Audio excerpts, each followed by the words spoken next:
Well, Brian and Myra, Little Indian Creek still higher than it normally is, but other than that, everything here is pretty much normal. People went back to work today. They went back and cleaned up their businesses and the mess that the flood left. Inside Elmer Ramos' print shop, things are kind of going back to normal as usual. Customers continued to bring in business on Wednesday as Ramos brought in fans to help dry out his place. The floor of his store was submerged in a few inches of murky water Tuesday, the same waters he walked through to get his car out of the street.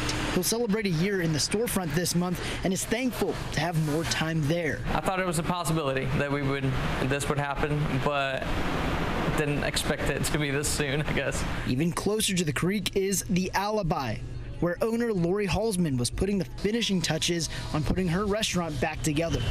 She says they worked all night and morning, now flooded with support. Everyone is helping everywhere, and the amount of people that have offered to help is amazing. Here in the streets of Corydon, water is still flowing, just not like it was on Tuesday as fire crews clean up the mud that the floodwaters brought into downtown. As fast as the creek flooded the streets and retreated back to its banks, Ramos says the response from the people of Corydon was the same. I think everyone's pulling together and doing a great job getting, everything kind of back to normal. So I think this is a pretty speedy recovery.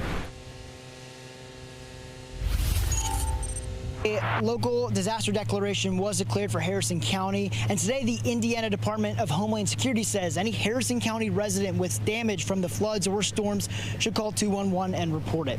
Reporting live in Corydon, Logan Perone, Wave News. All right, Logan, thanks.